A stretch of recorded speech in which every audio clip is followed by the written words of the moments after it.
The digital clock on the wall of the Willow Creek Estates Community Center glowed a stark, unforgiving red 0230.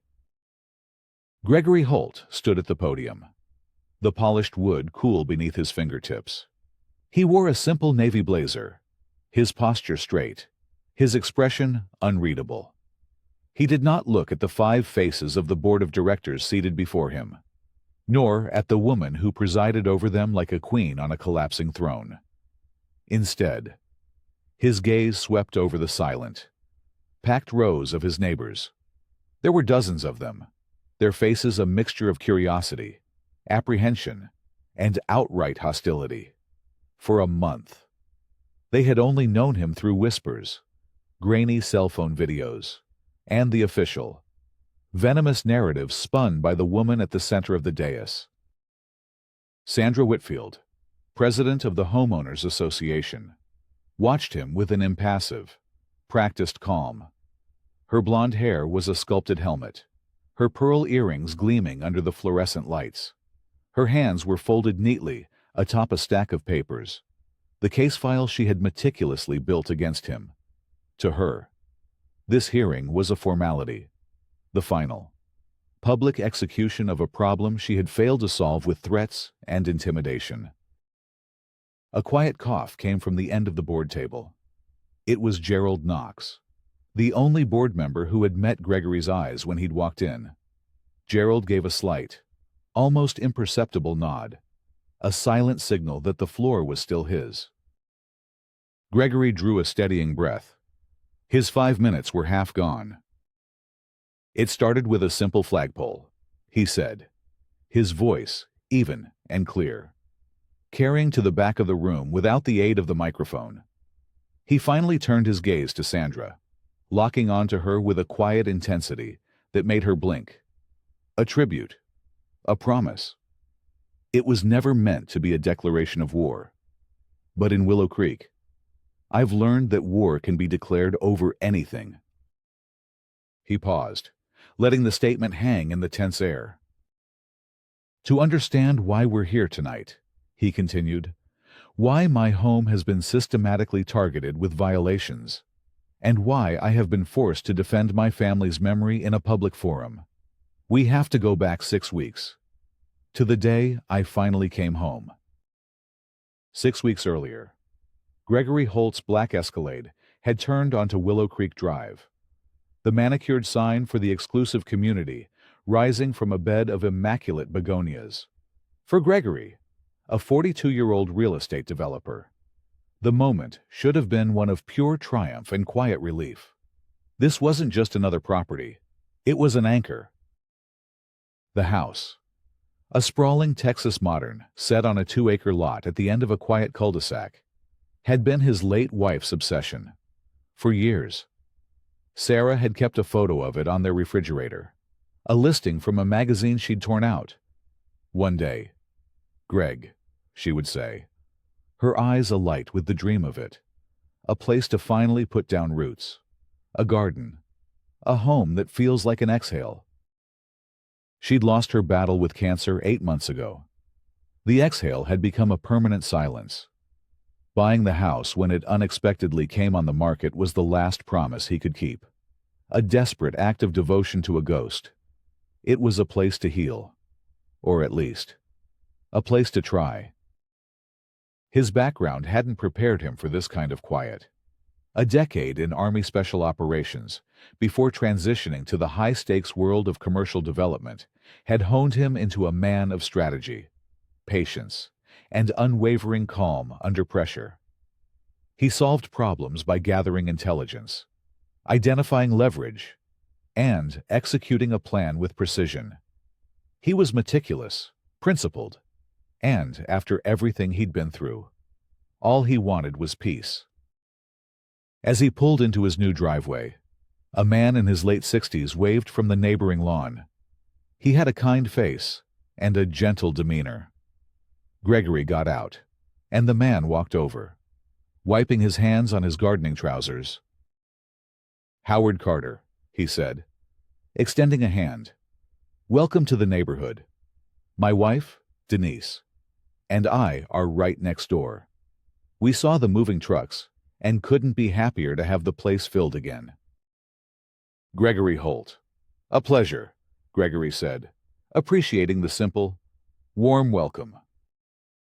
We brought you a little something, Howard said, gesturing to a welcome basket on his porch.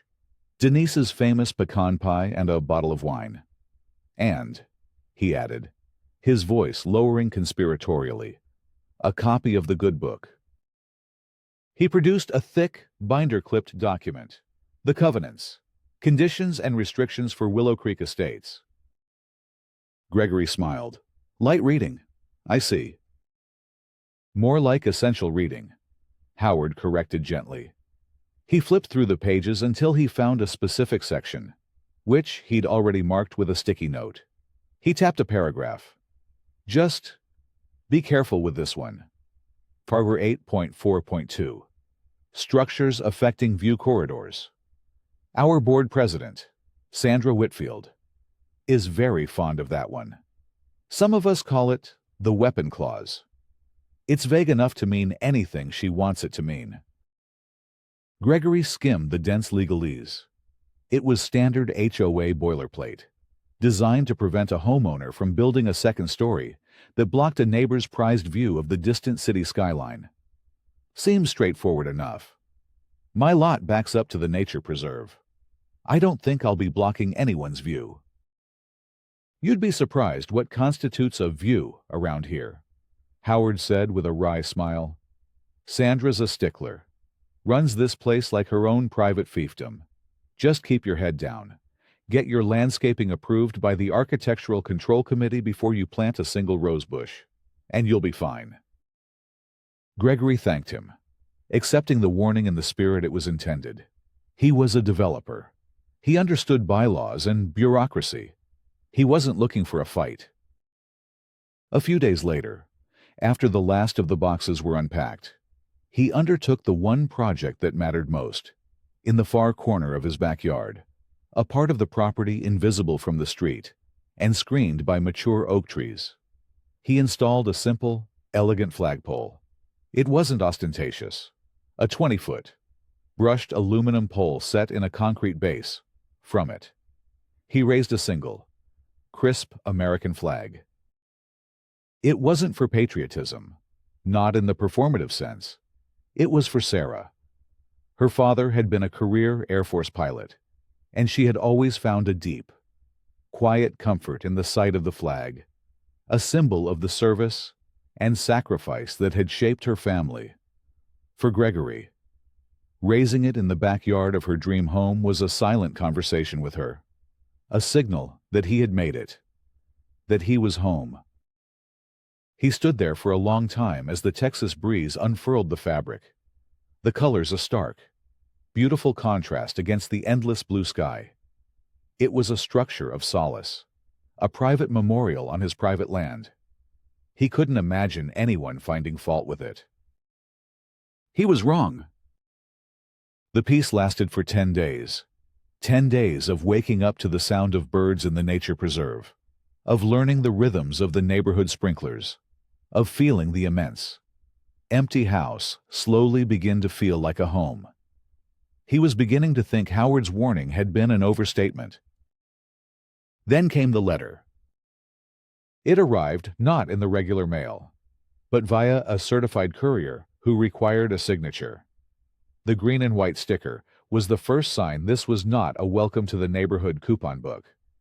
The envelope was from Pinnacle Management Group, the third-party company that ran the HOA's day-to-day operations.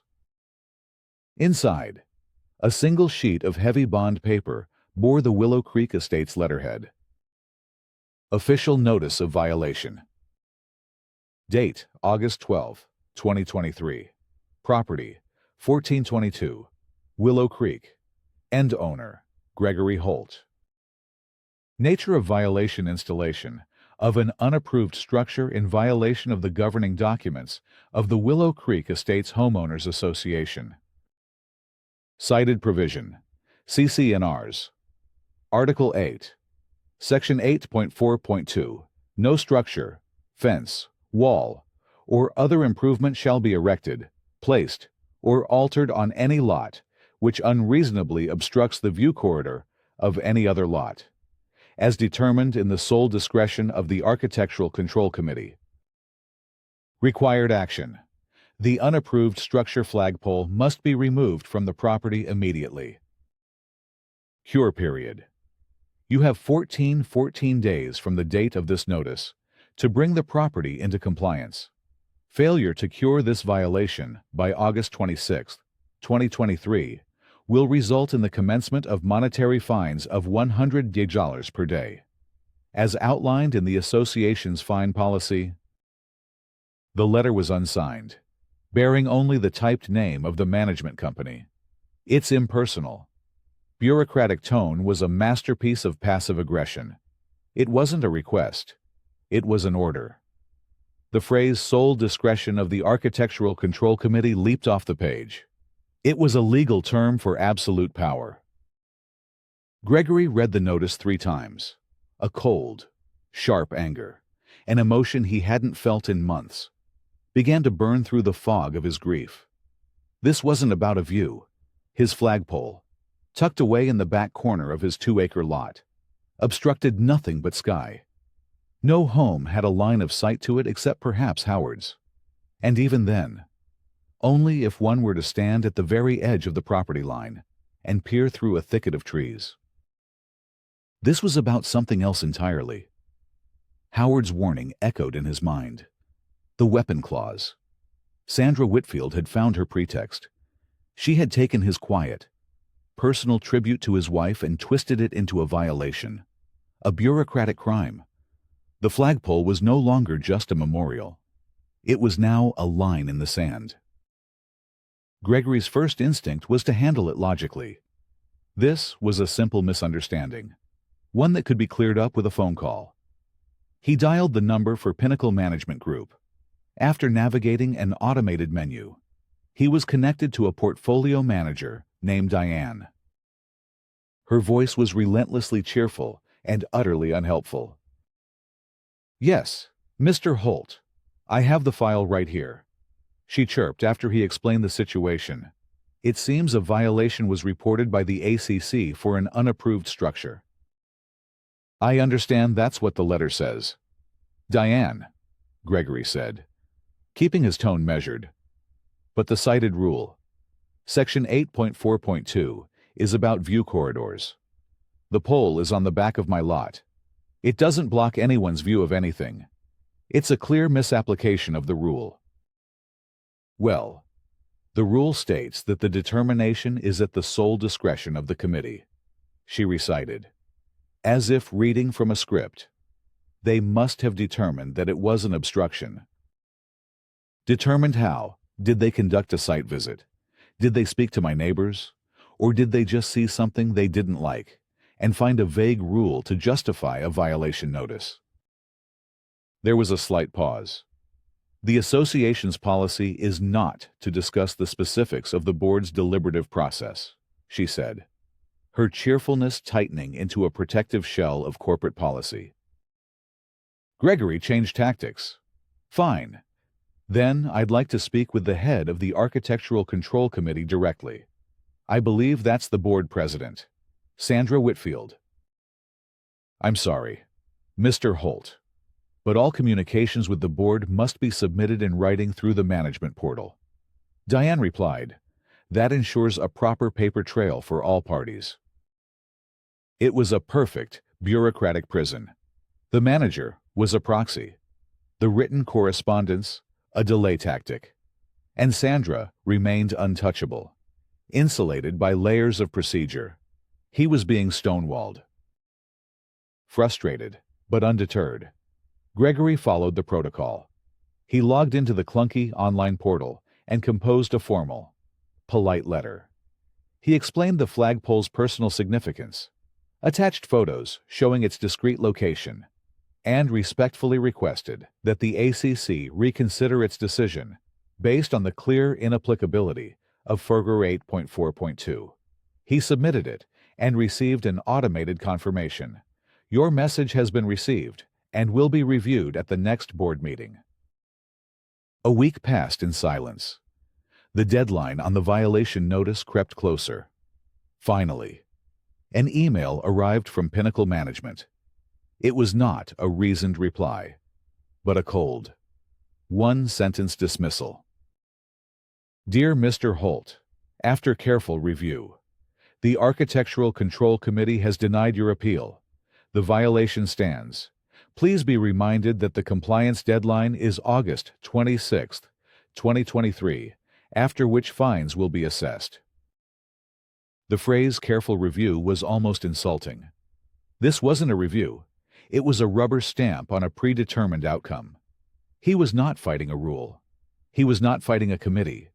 He was fighting Sandra Whitfield. And she was using the full, impersonal weight of the HOA's machinery to crush him before he even had a chance to stand his ground. The fight was no longer just about the flagpole. It was about the principle. And Gregory Holt never backed down on principle. The developer and Gregory took over. The soldier in him began to strategize. This was no longer a dispute to be resolved with polite requests. It was a campaign that required intelligence. His first call was to Carla Martinez. They had served 2 tours together.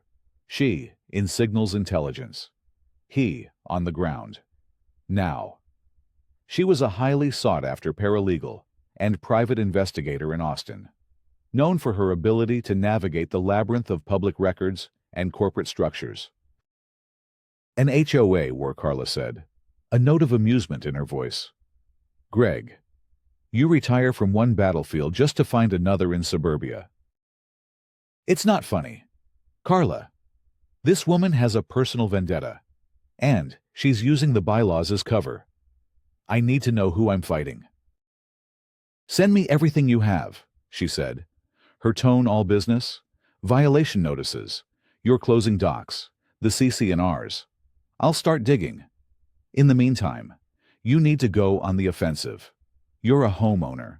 You have rights under Texas Property Code. Use them. Following Carla's guidance, Gregory drafted a formal records request, citing the specific state statutes that gave him the right to inspect the association's books and records. He didn't ask for everything. He was targeted. He requested all Architectural Control Committee meeting minutes and written decisions from the past 2 years, the association's current financial statements, and all contracts with landscaping and security vendors. He sent the request via certified mail, starting another legal clock. The HOA had 10 business days to respond. While he waited, he did his own on-the-ground reconnaissance. He took a walk and struck up another conversation with Howard, who was, as usual, tending his prize-winning roses.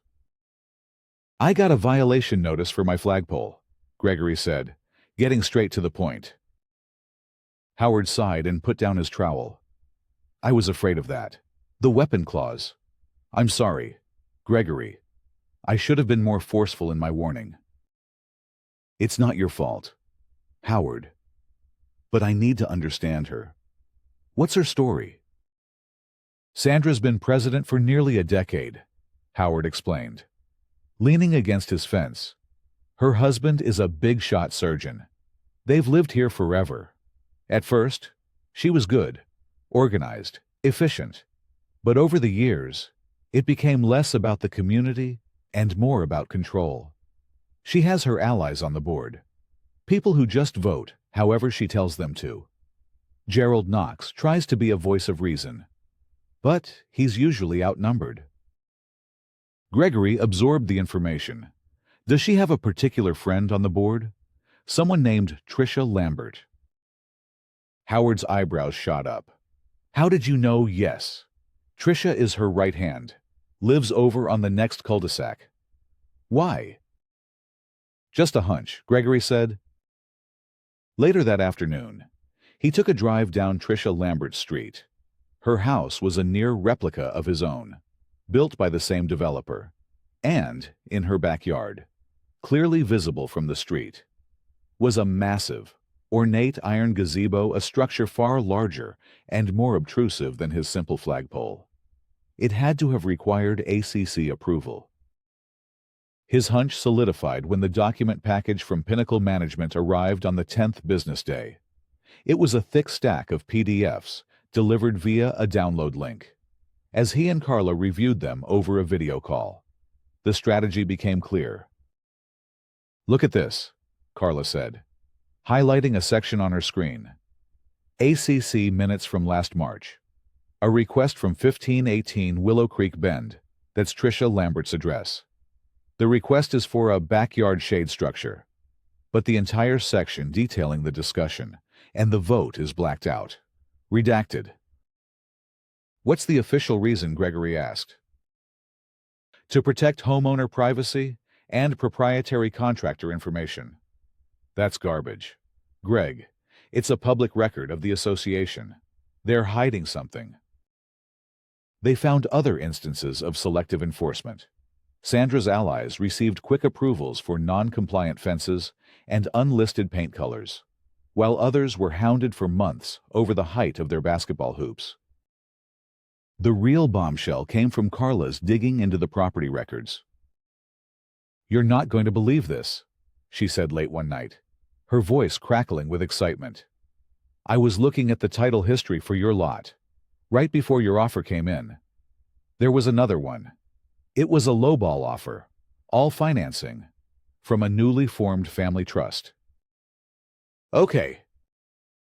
"The trustee," Carla said, pausing for dramatic effect, "is Daniel Whitfield, Sandra's son, and the mailing address for the trust is Sandra's own home." Gregory leaned back in his chair, the pieces clicking into place with sickening clarity. She wanted my house. She wanted it for her son. Carla confirmed. "You came in with an all-cash, over-asking offer and beat her to it. She couldn't stop the sale. So now she's trying to make your life a living hell so you'll leave. This was never about a flagpole. Greg, this is a personal, vindictive crusade." The knowledge was liberating and infuriating. He now had the motive. The pattern of selective enforcement was his ammunition, but he still needed the smoking gun to dismantle her primary legal argument. Defeating Sandra required more than proving a vendetta. It required proving, unequivocally, that her foundational claim was a lie. Late one night, fueled by coffee and frustration, Gregory found himself staring at the pile of closing documents he'd received when he bought the house. He spread the large, folded surveyor's plat map across his dining room table. He and Carla had looked at it before. There it was again, a faint, dotted line that sliced across a corner of the development's master plan, labeled with the tiny letters VCE. View Corridor Easement. Carla had confirmed over the phone. It's a common tool in high-end developments to protect premium views. On the surface, it supports her case. She can argue that even if your pole isn't directly in front of a window, it exists within the designated easement. But something about the line bothered Gregory. It was drawn with a precision that suggested a legal boundary, not a vague zone. His developer's eye for site plans and zoning maps told him the map held a secret. "I need to be sure," he told Carla. "I'm hiring my own surveyor." 2 days later, a professional land surveyor named Mr. Evans arrived with his tripod-mounted theodolite and a ruggedized tablet displaying county records. For 2 hours, he took precise measurements, cross-referencing Gregory's property pins with the official plat map filed with Tarrant County. Gregory watched from his back patio, a knot of anxiety tightening in his stomach. Everything hinged on this. Finally, Mr. Evans packed up his equipment and walked over, a confident smile on his face. He laid his tablet on the patio table, showing a digital overlay. A thick red line denoted Gregory's property. A bright blue line showed the path of the view corridor easement. "Well, Mr. Holt," the surveyor said, tapping the screen with his stylus, "the HOA's claim is inaccurate." He zoomed in on the crucial section. The blue easement line ran parallel to the lots on the street behind Gregory's, protecting their view over the nature preserve. But as it approached Gregory's cul-de-sac, it made a sharp turn and terminated precisely at the property line of his next-door neighbor, Howard Carter.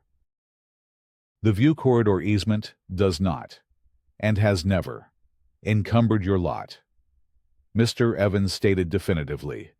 It ends right there. He pointed again to the clear boundary on the map. Your property is entirely outside of its legal description. Whoever told you that your flagpole violates a view easement is either profoundly misinformed or being intentionally deceptive. Gregory felt a surge of adrenaline, the kind he used to feel when a complex mission suddenly became crystal clear. This was it. This was the irrefutable fact. The legal truth that would shatter Sandra's case. Her entire campaign. The violation notices. The threats of fines, all of it was built on a deliberate lie of omission. She was knowingly enforcing an easement on a property it did not apply to. It wasn't just a vendetta anymore. It was fraud. Armed with the surveyor's notarized report, Gregory felt a sense of impending victory. He drafted a formal, final letter to the board via the management portal. He laid out the facts calmly and attached the report as an exhibit. He stated that the violation was based on a demonstrable falsehood and that any further attempts to enforce it would be considered harassment. He demanded the violation be rescinded immediately. He expected a grudging apology or, at the very least, a silent retreat. What he got was an immediate and vicious escalation. Sandra knew she was losing the legal battle, so she abandoned it for a war of attrition. The very next day, a new violation notice appeared, this time taped to his front door. Violation: improperly maintained lawn. A small patch of new sod he'd laid near the driveway was, according to the notice, of a non-uniform color and texture, detracting from neighborhood aesthetics. 2 days later, another one. Violation: unauthorized commercial vehicle. His landscape architect's truck had been parked on the public street in front of his house for 20 minutes during a consultation. Fines would be forthcoming. It was a campaign of manufactured infractions, each one more absurd than the last. He started seeing Sandra's two enforcers, Brett and Neil, driving slowly past his house, pausing to take pictures with their phones. It was overt intimidation, designed to wear him down, to make his life so miserable that staying would become more painful than leaving. The constant scrutiny frayed his nerves. He found himself checking his windows, his sense of peace and privacy utterly shattered. Then, the phone call came. It was from a slick-sounding attorney in Dallas. "Mr. Holt, my name is Alan Shore," the lawyer began. "I represent the Willow Creek Estates HOA. My client would like to propose a resolution to this unfortunate matter. It is a generous offer, designed to restore harmony to the community." The offer was simple. The HOA would agree to drop all violations against him, the flagpole, the lawn, the truck, all of it, and waive any accrued fines. In return, Gregory would sign a non-disclosure agreement, promising never to discuss the dispute, and he would agree not to attend the upcoming hearing where he was scheduled to speak. He called Carla immediately. "It's a trap, Greg," she said without hesitation. "She knows your evidence will destroy her at that hearing. The NDA is a gag order. She's trying to buy your silence so she can maintain her power and keep doing this to other people. Don't take it." His resolve was tested later that day when Howard stopped by, his face etched with worry. "Gregory, I need to tell you something," he said, his voice low. "It's about Martha Higgins. She's in her 80s, a widow, lives on the other side of the neighborhood. Sandra just placed a lien on her house." "A lien? For what?" "Her mailbox post. It was apparently peeling paint. Martha had it repainted the very next day. but Sandra is claiming the violation was never officially cured in the system. The fines piled up for months, without Martha even knowing. And now, a lien. The woman is beside herself. She's terrified of losing her home over a $20 can of paint. The story hit Gregory like a punch to the gut. This wasn't just about him anymore. His fight was a singular battle in a much larger war. Sandra was waging against anyone she deemed inconvenient. The NDA offer flashed in his mind. He could take it. He could have his peace. The flagpole would stay. The harassment would stop. And he could finally start the quiet life he craved. All he had to do was walk away and let Martha Higgins face the storm alone. The choice was between his personal peace and the community's justice. He picked up the phone and called Alan Shore, the attorney. "Mr. Shore," Gregory said, his voice cold and clear, "please convey a message to your client. The offer is rejected. Tell her I will see her at the hearing." He hung up. The secondary dilemma resolved. His cause had just been elevated from a personal defense to a community crusade. That evening, he compiled a new folder. It contained his surveyor's report, the redacted minutes, and now, a copy of the unjust lien filed against Martha Higgins. He drove to Gerald Knox's house and left the folder on his doorstep with a simple note, "Mr. Knox, I believe a board member should have all the facts before a hearing. Regards, Gregory Holt." The stage was set. The fluorescent lights of the community center ballroom hummed. A flat, monotonous sound that did nothing to ease the tension in the room. The digital clock on the wall read 05:00. Gregory stood at the podium. He had arranged for a projector and screen to be set up, a request Sandra had initially denied, until Gerald Knox insisted it was a reasonable accommodation. "The timer will begin when you start speaking." "Mr. Holt," Sandra said, her voice dripping with artificial formality. "You have 5 minutes." Gregory nodded, took a sip of water, and began. The clock started its silent, relentless countdown, row 4, 59, row 4, 58. "Good evening," he said, addressing the homeowners first. "My name is Gregory Holt. For the past 6 weeks, I have been the subject of a campaign of escalating violations by our Architectural Control Committee. It began, as I said, with a flagpole."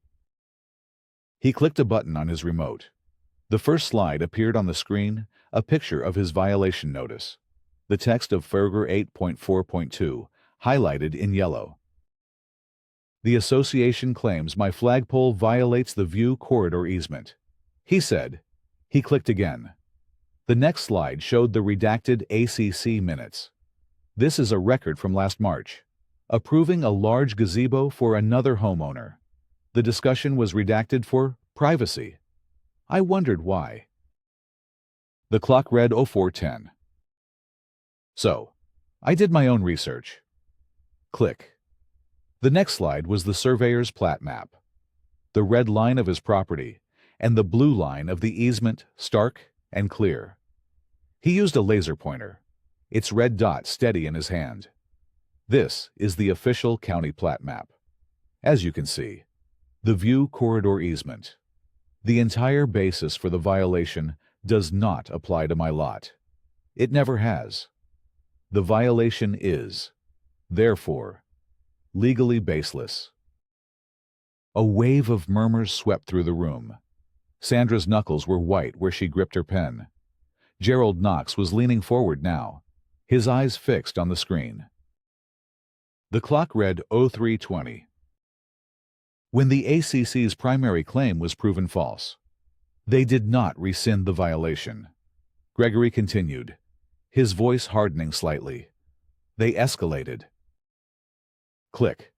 A series of photos flashed on the screen, the patch of sod, the landscape architect's truck, the violation notices taped to his door. These are frivolous. They are not enforcement. They are harassment. designed to punish a homeowner for questioning the board's authority. Click. The next slide was a copy of the unredacted minutes Carla had legally obtained. The screen showed the name Tricia Lambert. The text of the minutes was damning. It quoted Sandra Whitfield herself, arguing passionately for the approval of her friend's gazebo, stating that, since it was in the backyard, it posed no significant impact to any view corridors. The hypocrisy hung in the air, thick and undeniable. People were turning to look at Tricia Lambert, who was sinking in her chair. The clock read 02:05. This pattern of selective enforcement and personal vendetta is not limited to me. Click. The next slide was a copy of the lien filed against Martha Higgins' home. He explained the situation calmly: the peeling paint on the mailbox, the immediate repair, the predatory fines that accrued in secret. An audible gasp came from the audience. An elderly woman in the front row, Martha Higgins herself, began to cry softly. "Just yesterday," Gregory said, his voice dropping, "I was offered a deal by the board's attorney. All my violations would vanish if I simply agreed to sign a non-disclosure agreement and not appear here tonight. They tried to buy my silence."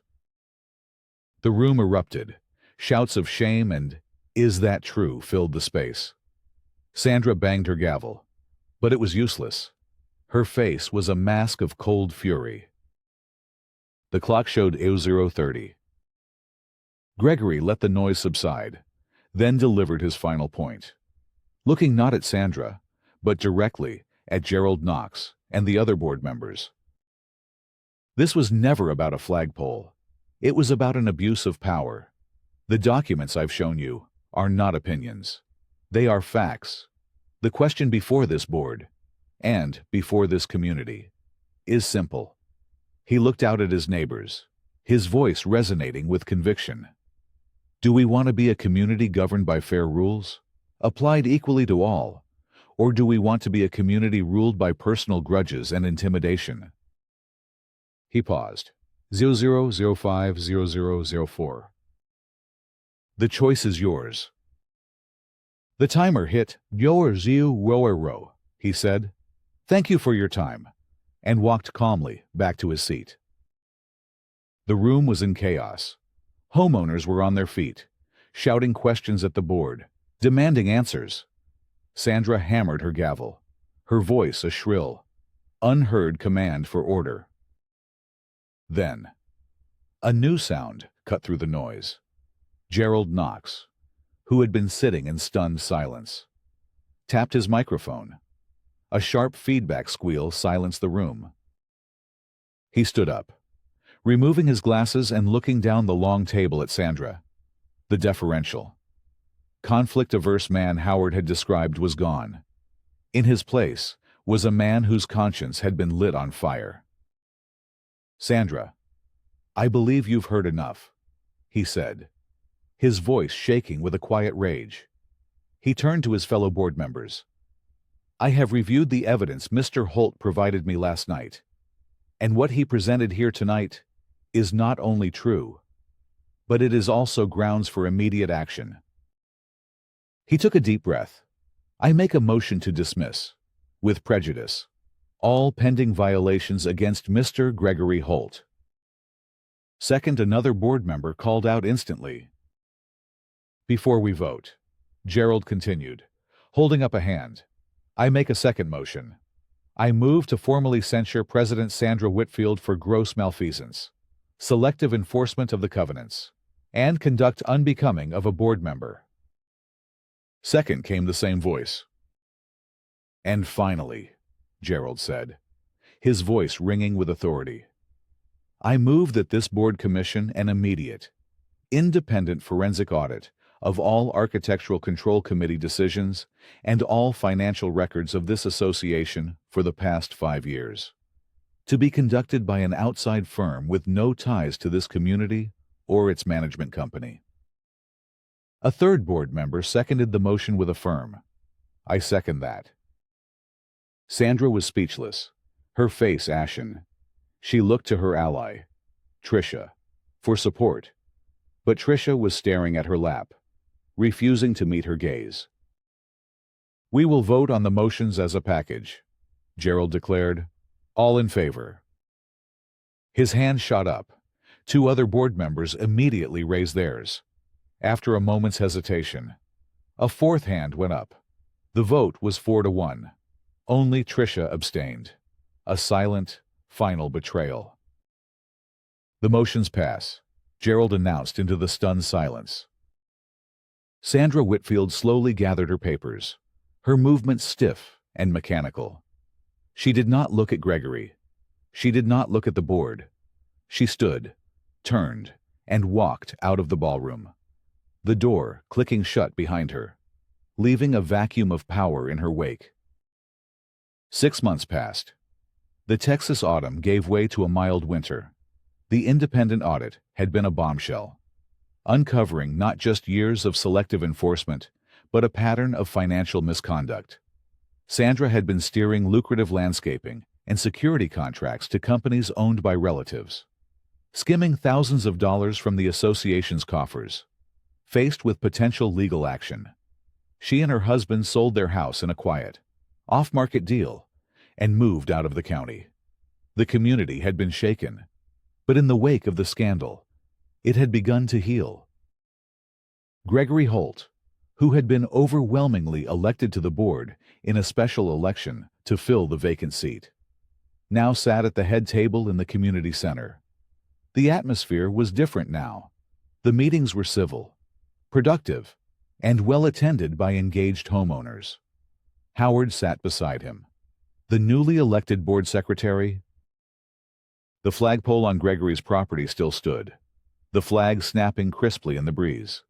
It was no longer a symbol of defiance, but a quiet, personal monument that had, in its own way, saved a community from itself. Gregory addressed the residents. "Finally, under new business, I'd like to discuss the funds recovered by the audit. After legal fees, the association has regained just over $50,000. A murmur of approval went through the room. "The board has discussed putting these funds back into the reserve account," he continued. "But I'd like to propose something different." He clicked a remote, and an architectural rendering appeared on the screen behind him. It showed a neglected, overgrown common area near the community entrance, transformed. In its place was a beautiful, serene garden with stone benches, a burbling water feature, and tasteful landscape lighting. "This was a dream my late wife, Sarah, always had," Gregory said, his voice thick with emotion for the first time. "She believed a community should have a quiet, beautiful place for people to just sit, to reflect, a place for everyone." He cleared his throat. "I propose we use the recovered funds money that was taken from this community to give something beautiful back to it. We could call it the Willow Creek Memorial Garden, a space dedicated to peace and to the principle that this is a home for all of us." The room was silent for a moment, and then it broke into spontaneous, heartfelt applause. Howard reached over and squeezed his friend's shoulder. Gerald Knox, now the board president, smiled from his seat. From his place at the podium, Gregory looked out at the faces of his neighbors. They were no longer strangers, but partners in the quiet work of building a home. The battle was over. The peace he had so desperately sought finally his. He had not only kept his promise to Sarah by coming home, he had honored her memory by making that home better for everyone.